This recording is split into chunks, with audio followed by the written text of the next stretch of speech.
My name is Joe Toepke. I'm running for school board. There's 4 of us running for 3 seats, and I would just ask Columbia if they like my conservative approach, that I would get their vote on April 8th. I'm a 22-year veteran of the Army, 18 years as an officer.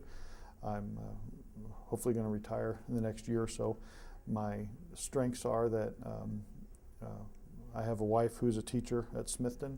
My children went to Columbia Public Schools for a long time, and had a really bad bullying incident with my oldest, at which time we pulled them from Columbia Public Schools and put them in private schools. However, my oldest daughter still goes to the Career Center, where she's finishing her CNA licensing before she goes off to school. So I'm very invested in the school district personally and professionally. What I mean by professionally is my belief is in the exceptionalism of our kids. I believe that there is absolutely no limit, and we owe that to them for our own futures, to be the absolute best education that they can be, so that they can be the absolute best that they can be, so when they give back to society, like I'm trying to give back to the Columbia Public Schools by my continued public service with them if I'm elected. My skill sets are in long-range planning, budget execution. I've been in charge of multi-million-dollar budgets and managing those. I have extensive experience in both peacetime and wartime environments, working under all kinds of conditions.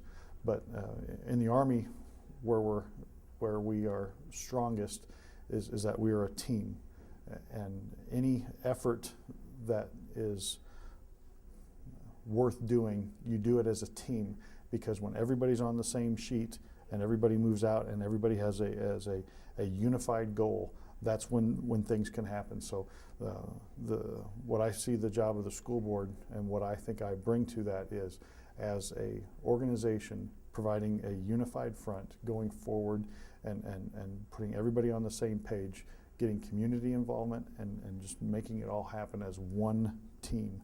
Then I think we're unstoppable, and we can provide that world-class education to our kids. And so why do you want to be on the school board? Why do I want to be on the school board? I have a passion for people.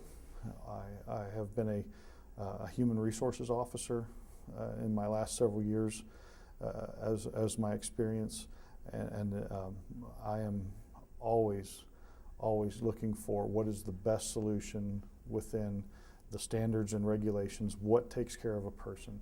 And I have just the absolute deepest commitment to wanting to see not only my own kids, but all the kids in Columbia succeed. I really do think that if we focus on our core concepts, get back to the basics, math and science, and not just using technology to get us there, but actually exercising the brain and making our students get back to those core basics and making them just outstanding in those areas. That's what's going to make them competitive in the future. I get infuriated that the United States is ranked, last time I checked, at least 40th amongst industrialized nations in math and science. We are the brightest, the strongest, the most capable country in the world. There is no reason that our educational standards should be that lacking. We are American kids are the best. They can come through this and be those kinds of performers. We just have to provide them with the tools. We have to provide the teachers with the professional development. We have to provide them with this curriculum and the standards, and we can get there. There's nothing stopping it, absolutely nothing. Okay. And what do you see as the biggest issues facing the school district right now? The biggest issues are obviously the budget impact and the ever-changing state support for funding the base formula. Continuing what Dr. Belcher and the current board have been doing for a long-term plan. There's absolutely no reason that we can't come together as a community with the Home Builders Association, with the Chamber of Commerce, and actually put in a well-thought, well-detailed, long 10-year, 15-year plan that predicts what we need now for teachers, for schools of the future, and put that into our budget now so that when it comes, it's not an emergency or it's not a surprise, so that the schools can expand and the kids get the quality education they need, and that it is planned and organized and not a thrown together mess.